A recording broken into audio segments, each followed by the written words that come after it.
الحمد لله نحمده ونستعينه ونستغفره ونؤمن به ونتوكل عليه ونعوذ بالله من شرور أنفسنا ومن سيئات أعمالنا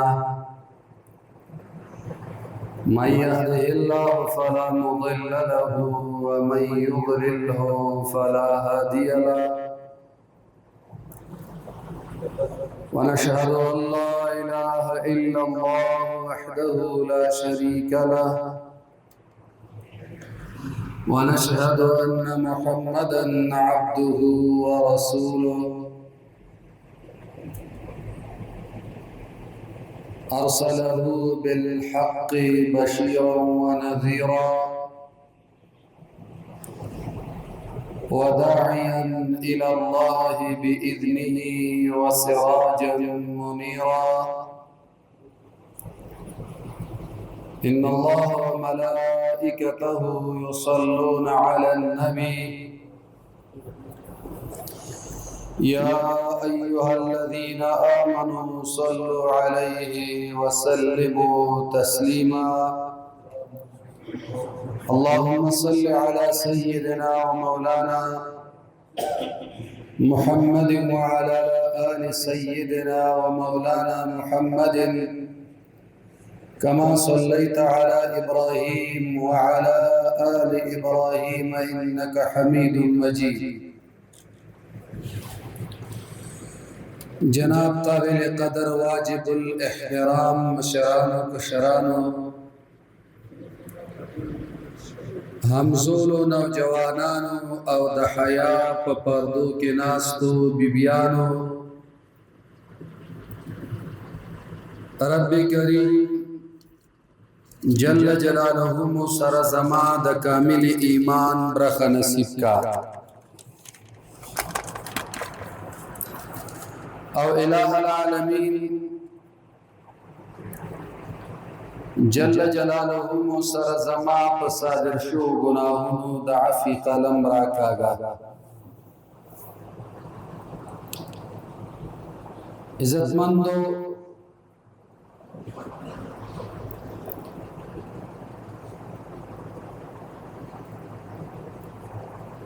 د اسلام مبارک دین چې مونږ تاسو الحمدلله د هغې دعویداران یو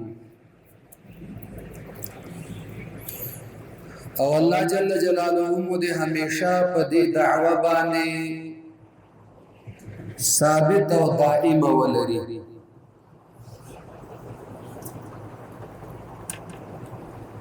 کومو تاسو فکر وکړو عزتمندو دا اسلام دومره په آسان نه راغلی په دې کې ډېر سرونه هغه نظرانه شوي دي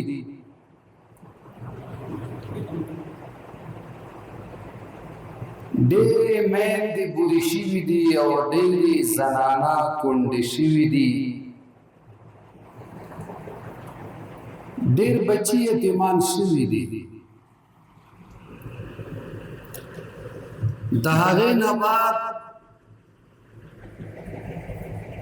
د اسلام دا مبارک دین الحمدلله مونږ تاسو ته آسانه ګرځېدلی دی. رسول الله صلی الله علیه وسلم د یو حدیث مبارک نه د اسلام سختۍ معلومیږي. رسول الله مبارک فرمایي بدا الاسلام غریبا اسلام ناشنا او خلق سره شروع ناشنا و خلق ته عجیب ښکاري دي په اسلام باندې عمل کول خلق ته ډیر سخت کار کېدل چا چې په اسلام باندې عمل شروع کړ خپل او خپلوان به تلاسونه واغستل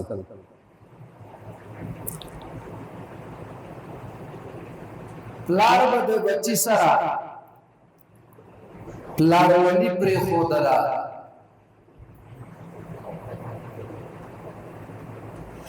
مور به د خپل بچی سره مورولي پرېښودله، تره به د خپل وراره سره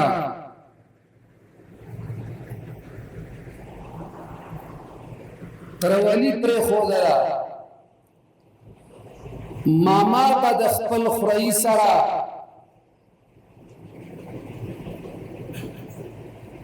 ماما ولی پرېښودله، سړی به یوازې پاتې شي.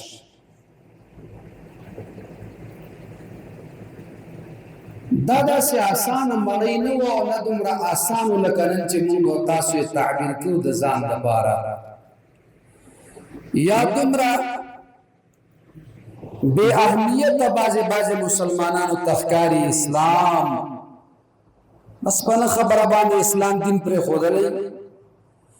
یا یې عیسویت قبول کړی وي او یا یې نصرانیت قبول کړی وي او یا یې مجوسیت قبول کړی وي. وجه څه ده؟ ده ته اسلام سختۍ نه دي لیدلي، که ده لیدلی وی نو هر هغه شی چې په سختۍ لاس ته راوړل شي نو بیا ترې نه په سختۍ بیرته غورځېږي. خو موږ ته صرف الحمدلله د مور په غېږ کې کلمه میراثي پاتې ده. هر څوک دا وایي لا اله الا الله محمد رسول الله، هغه قدر ورسره نشته. د اسلام قدر د صحابو نه پوښتنه وکړئ، د اسلام د قربانیو پوښتنه د صحابه کرامو نه وکړئ.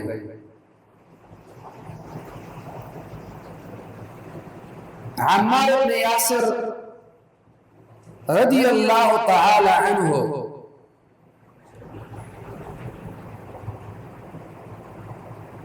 تا یو داسې صحابي دی چې یو ځل عمر رضی الله تعالی عنه د ده نه پوښتنه وکړه،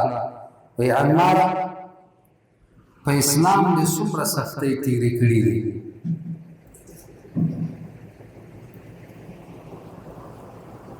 د هغې سختۍ نه یې نمونه راته ووایه. عمار بن یاسر صاحب وایي چې یا امیر المؤمنین زه به درته څه بیان وکړم،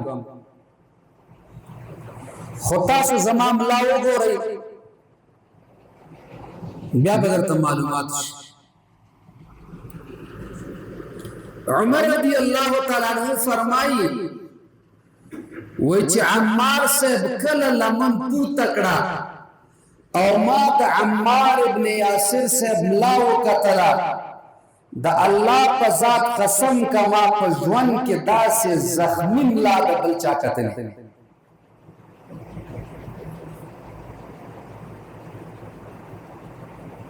د ده په ملا کې داسې قوطي جوړ شوي وو. ما پوښتنه وکړه عماره دا قوطي د څه شي دي؟ وایي دا به کافرو په ځمکه باندې سکروټ کې واچولې او بیا به پرې د پاسه زه ویده کړم نو زما د شا په وینو باندې به دا سکروټ کې مړې کېدلې، دا به زما په غوښو کې دننه کېده.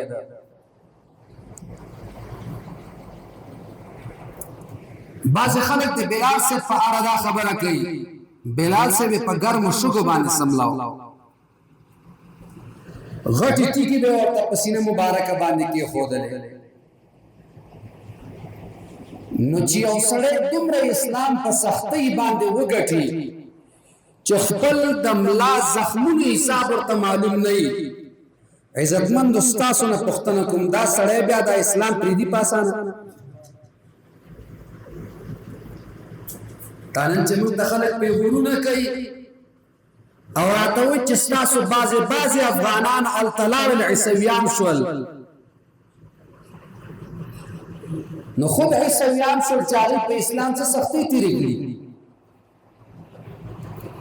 او نه د صحابو د تاریخ نه خبر دی.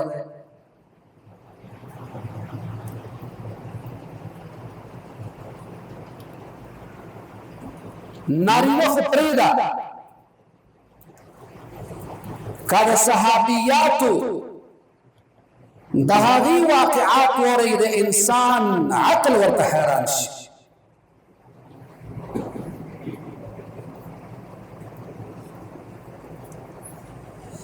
صحابیه مبارکه ده د اسلام دین قبول کړه. ابو جهل ورته وایي چې ګوره د اسلام نه واوړه. وایي نه اوړم، وایي نه پرېږدي اسلام، وایي چې نه پرېږدم.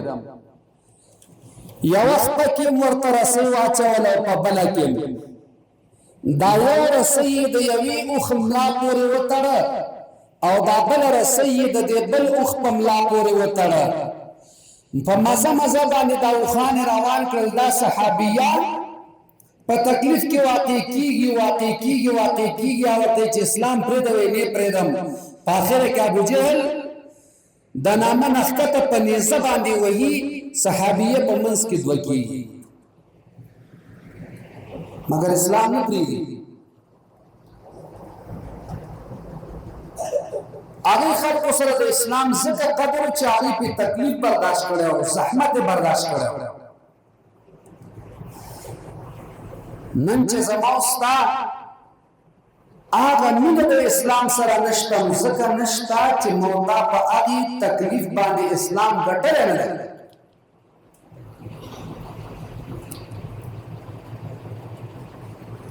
بل طرف ته کرا شو، د صحابیاتو د ژوند هره صحنه واخله، دا دومره قیمتي ده. امام بخاری رحمه الله چې کوم اولنی حدیث نقل کوي، انما الاعمال بالنیات، دا حدیث مبارک چې نقل کوي په کتاب الایمان کی صاحب د مشکات نقل کوي، اولنی حدیث نقل کوي.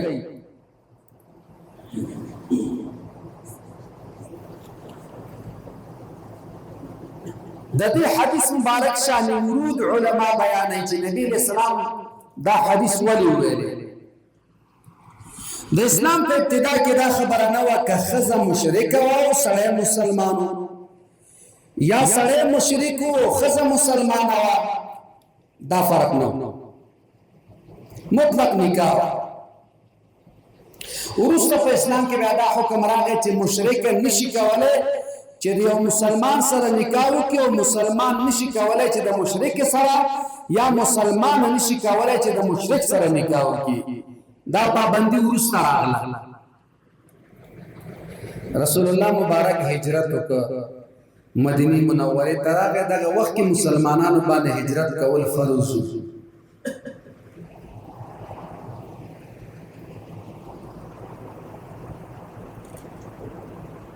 د زنانه او د نارینه ترمنځ محبت، د کومې جنۍ سره چې محبت ته دا راغی مسلمانه وه، مدینه منورې ته راغله د نبی علیه السلام سره. د چا چې ورسره محبت دی، دی کافر دی، دی په مکه معظمه کې اوسېږي، مشرک دی. نو طبعا چې محبت کوي د چا سره دوه مینان جدا شي، نو یو بل پسې خفه وي که نو ورته وایي چې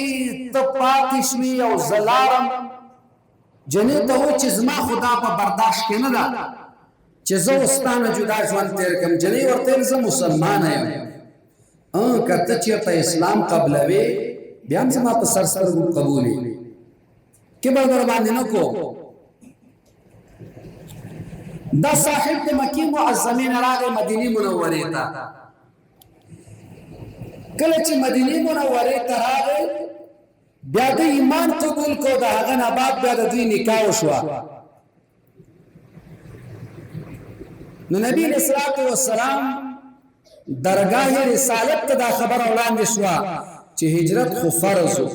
او فرض باندې الله جل جلاله ثواب ورکوي، لہذا دغه هجرت د ښځې دپاره کړی، دته د هجرت ثواب ملاو شو که نه؟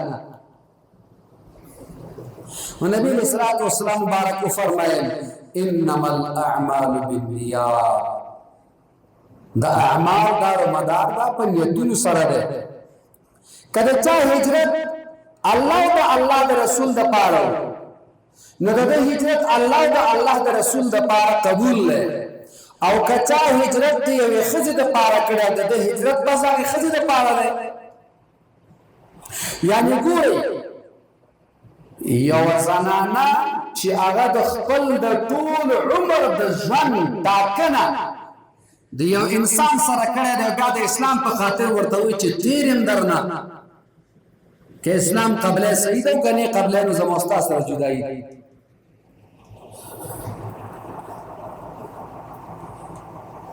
دا قربانی صحابه ورکړي وي،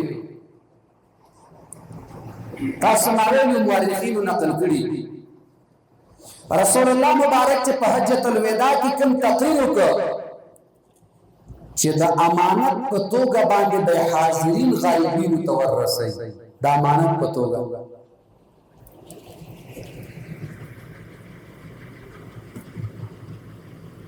نو په دې وخت کې بعضی صحابه کرام داسې خلک ول چې هغه کورونو تم نه دي تللی، د رسول الله مبارک د امر په ځای کولو په خاطر باندې داسې وتلی حتی تر دې پورې چې بیا وفات شي یا په شهادت رسېږي.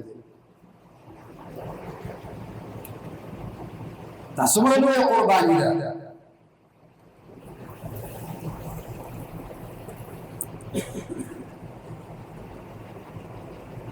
کله چې میدان احد ولګېده، میدان احد کې د صحابه کرامو ډېر عجیب شوق و چې من به څنګه د کافرو سره مخامخ کېږو او د اسلام په ګاونډ کې او د اسلام دپاره به موږ جنګېږو. نو باقي کې یو صحابي دی عبد الله بن جحش رضی الله تعالی عنه،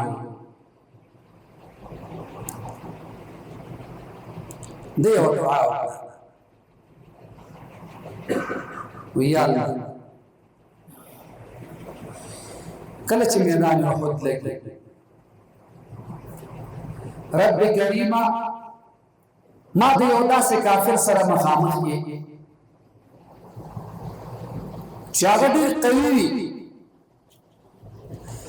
هغه په ما باندې ګزار کوي او زه په هغه باندې ګزار کوم. هغه زما د شهادت او زما د وژلو په کوشش کې او زه د هغې د وژلو په کوشش کې یم چې زه ګزار کوم دی ګزار کوي. یا الله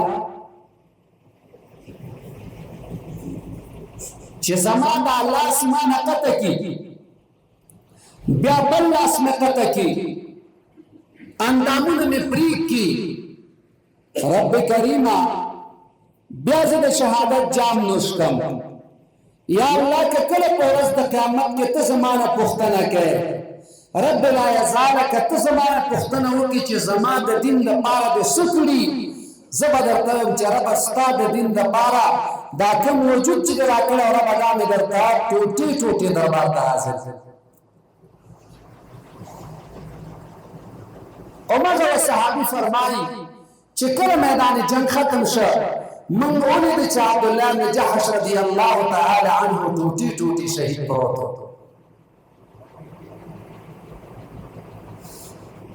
معنا څه؟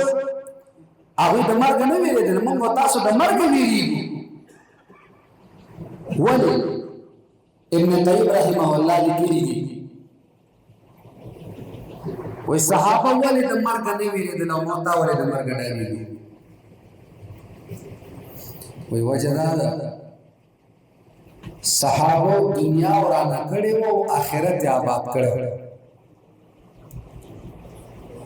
او موږ تاسو آخرت آباد کړی نه دی، آخرت مو خراب کړی دی او دنیا مو آباده کړې ده.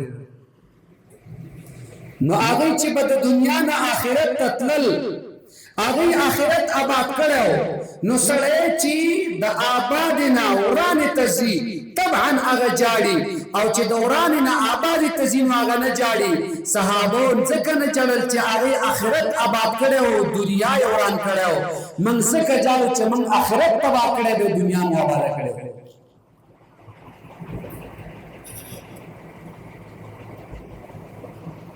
دنیا مو آباد کړو نو ضرور هغه چا خبره چې سکړی هغه بری وي دنیا خو ډېر عجیب لذت او عجیب فن لري د دنیا معنا د نږدې دې تم څنګه دنیا وای چې موږ تاسو ته نږدې د ژوند پکې کوو نو آخرت خساره د ایمان خبره ده د عقیده خبره ده کله چې ایمان او عقیده مضبوطی خو په آخرت باندې به ایمان لري او بالآخرت هم یوقنون دا د آبادی لپاره وسکي دا د آبادی لپاره به د دنیا ورانه خو هغه څه به آبادی او د چا چې په دې باندې ایمان نوي چې او بالآخرت هم یوقنون نو هغه هم دغه دنیا د دلته ژوند پکار دی آخرت لا پکې چاره وره نبی اخر ته دنیا نه چې کله رخصتي کوو جړاګانې کوو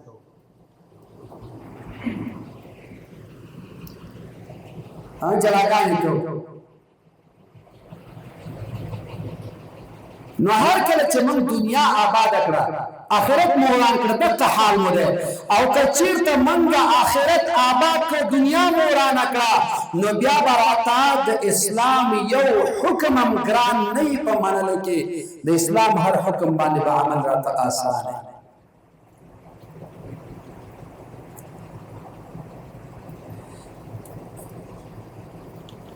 احادیث مبارکه کې راځي نبی رسول الله صلی الله علیه وسلم تقریر کوي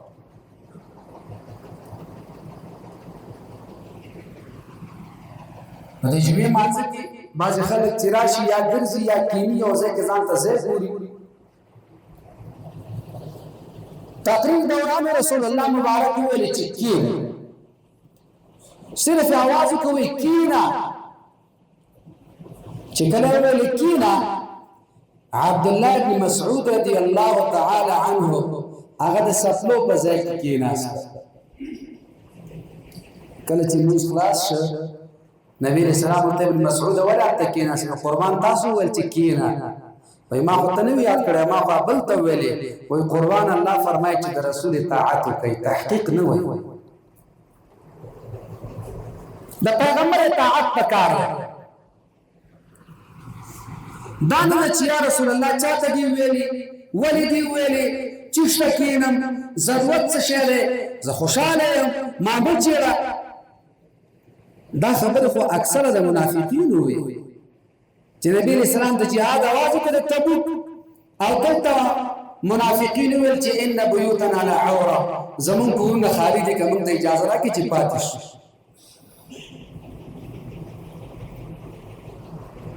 هغه کوم صحابه چې د بدر نه پاتې دي یا د بعض جهادونو نه پاتې دي په مثال د حضرت عثمان غنی رضی الله تعالی عنه دا د رسول الله مبارک په امر باندې پاتې دي هغه مبارک ته اجازه کړې بس دوی پاتې ول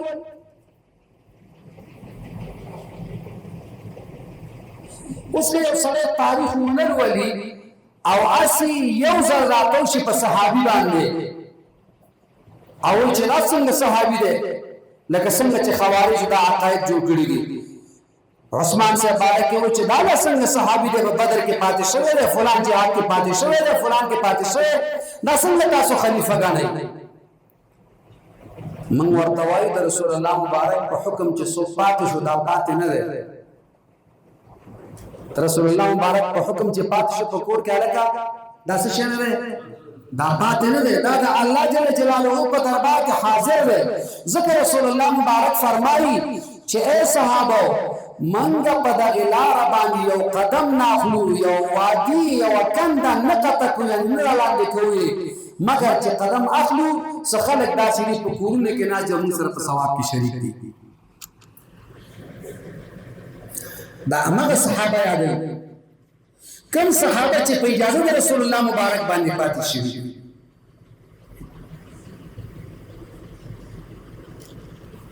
بل صحابي دی حضرت انس بن نضر رضی الله تعالی عنه دا د انس بن مالک رضی الله تعالی عنه تر یاد علماء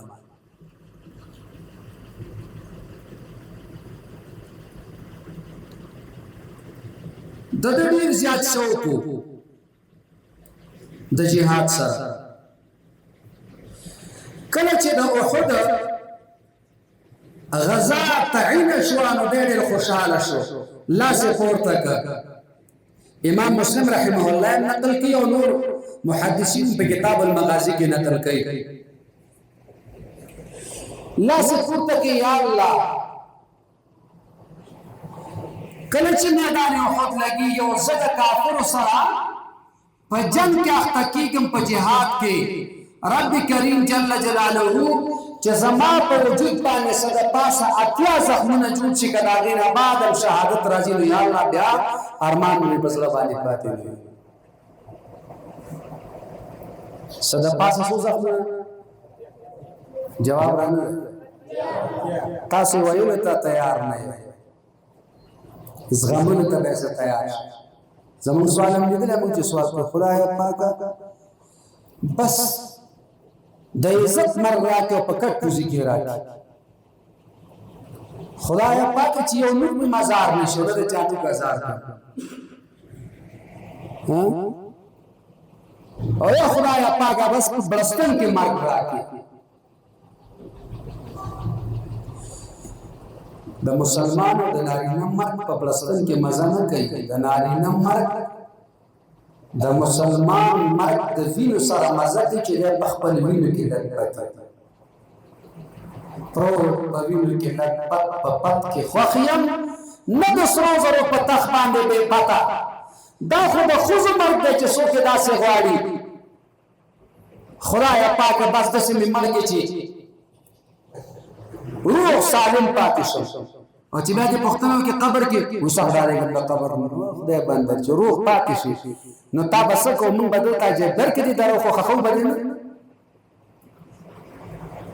خو بیا چې د قبر نه ډاریږي خو داسې وایي چې خدای پاک مرګ د شهادت راکړي چې وجود مې ټوټې ټوټې شي نو ځکه څوک د ټوټې پیدا نه کړي نو کوم ځای به خرڅ زمونږ هم زړه کېږي او مساره کېږي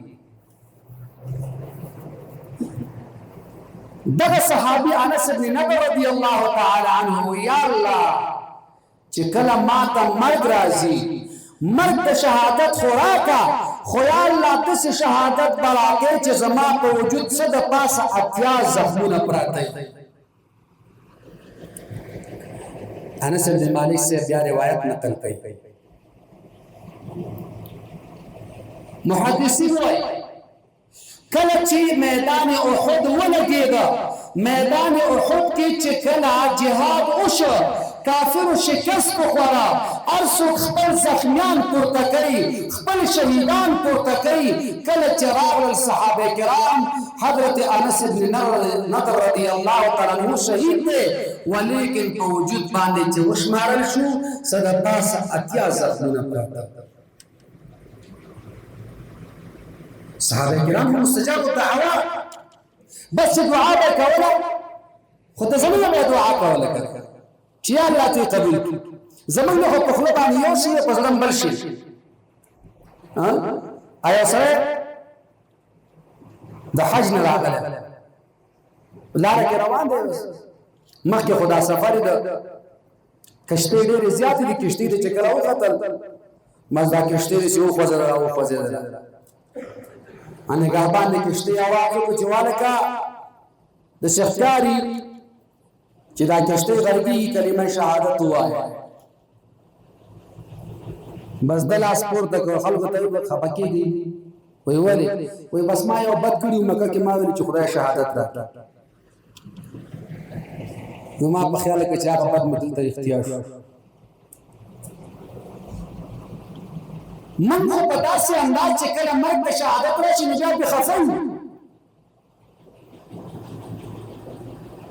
او چې کله په خپل مرګ باندې مړ شو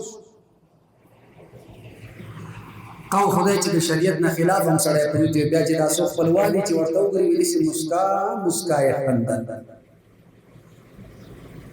مسکا مسکا یې خندل او خزینه چې دي خزینه هغې چې کله جاړي مړي ته چې لاړ شي پردي مړي ته نو په یوه سترګه باندې مړي ته ګوري جاړي په دې بله سترګه باندې داسې ګورچخانې طرف ته ګوري چې شی پکې پخېږي او که نه نو کوي کله چې څوک چای مې پخوي نو بیا د مړي صفت ډېر زیات کوي و دا خو داسې پهلوان و دا خو داسې پهلوان و دا خو داسې پهلوان کله چې ګوري چې هر څه وچکالي وي چیانۍ نو بیا بل یو زنانه په دې اوږو باندې لاس کېږدي وي خوره کېنه د الله حکم بس الله ویې او کله چې بیا روانې لاره کې بیا یو بل ته وایي چې کوم داسې ښه مړی وي که نه چای مې پکې څښلی وایي خورې ما خو ډېر مړي لیدلي وو خو د ده دا مخ لکه څوارلسمې سپوږمۍ داسې پراته ده او داسې خندل چې موږ به غلي شلو دا تندی به داسې واز او فراخه شه او چې کله به یې ژړا شروع کړه وایي تندی به داسې راګونګې شه او چې کله پکې سوغونه خوري چای مې ونڅکي نو بیا چې شی وایي وایي خورې ما خو ډېر مړي لیدلي خو ولاکه داسې زیړ مړی مې لیدلی تک زیر پروت وای وای خدای توبه توبه غاښونه هم زیړ شي ولې چې د ده د خېټې څه کار نه شي صحابه کرام داسې خلک نه وو هغوی چې به څه وویلې امقه به کېده حضرت عمر فاروق رضی الله تعالی عنه جلیل القدر صحابي هغه دعا کوي دعا یې محدثینو نقل کړی تاسو ته یې وایم هغه دعا عجیبه کوي زمون دعا ته وګوره او د عمر فاروق دعا ته وګوره عمر فاروق دعا کوي اللهم ارزقني شهادة في سبيلك واجعل موتي في بلد حبيبك یا الله کله چې مرګ راکې نو مرګ د شهادت راکې او کله چې مې دفن سے راځي مدفن مې مدینه منوره وګرځي ستا د محبوب په وطن کې مې دفن کړي بعض شاعران چې وي چې خدای ته مرګ راکړي دا نو خلک ورپسې خاندي والکه چې ده پسې خاندي نو بیا خو عمر فاروق صاحب پسې مو خانده کړه عمر فاروق صاحب دعا قبول شو کنه د سحر په مانځ کې ولاړ دی ابو لولو فیروز چې دا د لقب مشهور دی دا راغی او په حضرت عمر فاروق صاحب باندې په زهر آلود غشي باندې گزار کوي نیزه باندې وایي په خېټې مبارک باندې لګېږي کلمې مبارک شویږي عمر فاروق صاحب راوځي او بیا ابو لولو فیروز هغه منډه وهي یو صحابي په دې صف کې وهي راغورځوي بل صحابي په صف کې وهي راغورځوي بل صحابي په صف کې وهي راغورځوي حتی 12 صفونه د صحابه کرام مات کړه ابو لولو فیروز 12 صحابه کرام د موت او حیات په کشمکش کې دي مګر صحابه کرام صبر مزمات نه کړ ورسته صحابه کرام وایي من ته معلومات نه کېده صرف دومره راته معلومه شوه چې عمر فاروق صاحب آواز په جمع کې بدل شو بل سړی جمع ته مخکې شو موږ نه وو پوه شوي چې عمر فاروق چا وهلی او عمر فاروق صاحب پرېوته بچی را مخکې شو جمع ته دې ته خلیفه وایي زمونږ په شرعي اصولو کې چې کله امام او تسمات شي یو ضرورت راغی باید امام پسې یو هوښیار سړی ولاړي چې هغه د لاسه ونیسي چې مخکې کې جمع چې هغه بیا جمع ته مخکې شي او که داسې خلک ودرېږي چې هغه په الف او با باندې خبر نه وي نبی علیہ السلام فرمایي په تاسو کې هوښیار خلک د ما پسې ودرېږي وجه دا ده چې هوښیار سړی په دین باندې پوه وي که د لاسه ونیسي امام جمع ته مخکې کې هغه پوهېږي چې والله زما لکه چې د جمع ضرورت راغی امام ما جمع ته مخکې کوي او که ناپوهه سړی ولاړ د لاسه ونیسي خدای څه جلاس د سره واچوي څه د کار دی نه مخکې کې جمع ته خپل کار کوه ځکه په دین باندې چې یو سړی پوه وي امام پسې به ودرېږي عمر فاروق صاحب چې کله مونځ خلاص شه پوښتنه کوي صحابه کرامو ته وایي وای منځ شو وای وای انا ما توبه راوړې زه اودس کوم. الله اکبر. کله چې ورته توبه راوړې زوی ورته وی عبدالله بن عمر صاحب لوی عالم دی، هغه ورته وی چې پلار دې وکړي خو تیمم کېږي. وایي بچیه ستا نه په دین زه ښه پوهېږم، لاس داسې ښه د رسول الله مبارک روضې مبارکې ته وایي ستا نمازیات وخت مې صاحب سره تېر کړی، زه په دین باندې پوهېږم خو زما په خبره کې خبره مه لټوئ، اوبه راوړئ. اوبه چې کله راوړلې عمر فاروق صاحب زما شاته بالغ کېدی منځ کو. عبدالله بن عمر صاحب ورته بیا وایي چې دې وخت کې په اشاره مونځ جایز دی بابا جانه، اوس ستا نه په دین او په دې مسلې زه ښه پوهېږم خو زما په خبره کې دلیل مه وایئ. هله زه اول منځ کو. الله الله. منځ د منځ اهمیت خو د عمر صاحب نه پوښتنه وکړه. منځ سره د منځ اهمیت د کوم شي؟ عمر صاحب چې کله مونځ وکړه شودې ورته راوړې، شودې چې کله وڅښلې د زخم د لارې نه شودې راووتل. عمر فاروق صاحب مخ راواړو ملګرو ته، هغه وخت سره طبابت ډېر مخکې نه و، نو خپلو ملګرو ته یې مخ واړو وایي خواري مه کوئ. ما بېګا خوب وکته چې یو کارغه راغی ما ته په دې باندې ټونګه راکړه، تعبیر مې دا وکړه چې دشمن به راځي او دا به ما باندې گزار کوي، بچې زه د زخم نه جوړېږم نه. خو تاسو لاړ شئ خپلې مور بیبي ته حضرت عایشه رضی الله تعالی عنها ته ووایئ که چېرته ستا اجازه وي دغه کوم ځای چې د خپل د ځان لپاره تا پرېښودلی چې دلته به ته دفن کېږي، که دا ځای ما ته راکړې او خفه کېږي نه. بچی لاړه عایشې بیبي ته وایي چې زما پلار داسې وایي او ته بالکل صحیح ده. کله چې اخرنی حالت راغی عمر فاروق صاحب وصیت کوي بچی ته وایي بچیه کله چې زما جنازه وشوه بیا به د خپلې مور بیبي نه پوښتنه وکړې، هسې نه چې زما لحاظ یې په ژوند کړی زما جنازه به بیرون پرته وي، که چېرته حضرت عایشې بیبي وویل چې دلته دفن کوي دلته مې دفن کوي، که اجازه یې رانه کړه ګوره په جنت البقیع کې مې دفن کوي، د بل چا حق ونه خورم. کله چې جنازه وشوه کټ ایښی دی بچی ځي او د عمر فاروق رضی الله تعالی عنه پوښتنه کوي د عایشې بیبي نه ورته چې دلته دفن کم، وایي بالکل ما ورته په خپل خوښه باندې اجازه ورکړې، په خپله خوښه باندې دلته دفن کوي. عمر فاروق صاحب د ښځو حق نه وهي. دا د چا حق و؟ دا د ښځې حق وکړه د نر حق واله د ښځې حق وکړه، ځکه دا ځای چا پرېښودلی؟ عایشې بیبي پرېښودلی. دا حجره د چا وه؟ د عایشې بیبي وه. مگر امیر المؤمنین بیا هم جنجال نه کوي، ډېر په آرام ورته ما ته اجازه راکړه تا او خدای چې تاسو ښځو ته مهرونه ورکړي ډېر کم خلک الا الشذور والوزر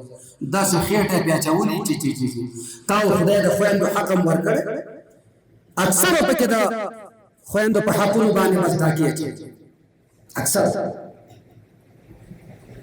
او بیا چې پوښتنه ترې وکړي ورته چې ګوره دا د خور حق دی، او خور ته لا چا حق ورکړ؟ هلکه دا قرآني مسله ده. صحابه کرام الله تعالی ځکه وځلول، یاد لرئ چې صحابه کرامو هغوی خپل ځانونه د دین نه قربان کړي. ابو دجانه رضی الله تعالی عنه دا ډېر جل قدر صحابي دی. احد کې په نبي علیه الصلاة والسلام د غشو ګزارونه کفارو کول. ابو دجانه صاحب راغی ته رسول الله مبارک مخې ته، ځکه نبي علیه السلام ته همیشه اوږده واقعه ده خو زه د ابو دجانه صاحب خبره کوم درته. ابو دجانه صاحب راغی نبي علیه الصلاة والسلام مخې ته ودرېد، نو چې د یو چا نه دفاع کوي دې خوا نه غشي راځي، نو خو داسې به ورته ودرېږي که نه به ودرېږي؟ صحابه کرامو څومره کلک ایمانونه څومره عجیبه خلکو سړی ورته حیران شي. ابو دجانه صاحب راغی چې ودرېده داسې شا راواړوله مخې نبي علیه السلام ته کړه. چا ته پوښتنه وکړه ولې؟ وایي دا بې ادبي ده چې نبي علیه السلام ته شا واړوه. مخې رسول الله مبارک ته که او داسې انداز کې ولاړ دی په نبي علیه السلام خپلې وزرې اچولي او په ملا باندې د غیر دینو غشې راځي د مشرکانو دی په ملا باندې لګېږي. اگر چې دی په یمامه کې بیا شهید شوی خو لیکن منظور د خبره مې دا چې هغه کې څومره د اسلام جذبه پرته و مرګ هغه د شیخ کار کېده نه مینه محمد رسول الله مبارک سره دومره وه چې ژوند او مال او دولت ټول د پیغمبر نه قربان صلی الله علیه وسلم ترمذی کی روایت ہے صحابی راضی ضریر البصر په دوه سترګو باندې وډین دی رسول الله مبارک تعالی قربان ما ته دعا وکړه چې الله تعالی زما سترګې بنا کی رسول الله مبارک وی کته چرته په دې صبر کړي الله به درته جنت درکړي او کنه زما دعا وکم یا رسول الله ما ته دعا وکړي چې الله مې سترګې روښانه کی رسول الله مبارک ورته طریقه خي برکه د منځو کا د الله حمد وایا بیا دغه دعا وکړه دعا چې صحابي وکړه هغه په مخ باندې لاسونه پوره نه وراختل چې الله مې د دوه سترګو بینایي راوستله عمده صحابي دی بیا پټي کې لګیا دی کار کوي زمیندار دی په دې وخت کې بچی لاړه ورته وایي بابا جان خبر نه وایي نو رسول الله مبارک وفات شو صحابي په لاس کې لور دی یا په لاس کې رمبۍ ده هغه وغورځو لاس پورته کړه چې خدایه ما خو دا سترګې ستا د محبوب د لیدو لپاره غوښتلې وې ربه چې محبوب یې واغسته زه سترګې بل چا باندې نه لګوم ربه سترګې مې نه بینایي واخله اله العالمین جل جلاله دومره یو قوي صحابي مستجاب الدعوات پیدا کړي چې لاس کړه په مخ باندې کشکاږي دوه سترګو نه بینایي الله تعالی وړي ګوره هغوی داسې عجیبه صحابه عجیبه خلک سړی ورته حیران شي اوس ته هم دا وایي چې صحابه څنګه خلک ما ته یو راته کې وایي صحابو ته حدیث کم رسېدلي ما ته ډېر را رسېدلي صحابو ته حدیث کم رسېدلي ما ته ډېر را رسېدلي صحیح ده دا در سره زمانه ما چې ته وایې چې ما ته صحابه ما ته حدیث ډېر رسېدلي خدا وایه چې عمل دې په کوم حدیث کړی دی صحابه خو عمل داسې وو چې خبره پکې نه وه امام بخاري رحمت الله علیه مستقل باب تړي هغه وایي باب الابتداء بافعال النبي صلی الله علیه وسلم باب تړم په بیان د هغه څه کې چې د رسول الله مبارک په افعالو کې اقتدا شوې ده پیغمبر صلی الله علیه وسلم د سرو زرو ګوتمه وغورځوله صحابه پوښتنه نه کوي هغې هم ګوتمه وغورځوله تا ته خو زمونږ خوله وشکېدله چې هلکه عمل وکړه عمل وکړه تیاری دین اورېدو ته تیار وي نو عمل ته ویسه تیاری زه اوس ځان د صحابو سره برابر کړم الله اکبر عمر بن عبدالعزیز نه چا پوښتنه وکړه ورته وایي چې تا خو ډېر جهادونه کړي ایا ستا شان د صحابو سره برابر وي او ورته وایي یاد لره عمر بن عبدالعزیز د صحابو شان ته رسېدل خو ډېره لویه خبره ده یاد لره کومو صحابو چې د رسول الله مبارک سره په جهاد کې برخه اخیستې او هغې سره اسونه ول د هغې اسونو په پوزه کې چې کوم ګرد ننوتی دی عمر بن عبدالعزیز هغې ګرد هم نشي رسېدلی تو صحابو ته یاد ہے بار تر دې عزت مند په خپل دین باندې کلک ودرېږئ خپل دین نه کلکه دفاع وکړئ بل چا خبر پسې ځئ مه دا د اغیارو خبرې دي د علماو او د عوامو ترمنځ واټن پیدا کوي د اسلامي حکومتونو او د مسلمانانو ترمنځ واټن پیدا کوي دا هر څه وغورځوئ د یو الله د رضا دپاره محبت د دینداري محبت د خپل علماو سره کوي د خپل مشرانو سره کوي د خپل وطندارانو سره خپل د ایمان مینه کوي ځکه چې نور وطن اصل په موږ تاسو باندې اور دی دا خپل وطن چې موته آباد نه کو بل څوک نه آبادوي واقول قولي هذا استغفر الله لي ولكم ولسائر المسلمين اله العالمین زموږ استاد د ټول ناراضي خدای کریم زموږ ټول په ګناهونو د عفو قلم راکاږه اله العالمین هغه کار زموږ صادر کا په کوم کار چې ته خوشالي او استاد محبوب خوشاليږي ربنا تقبل منا انك انت السميع العليم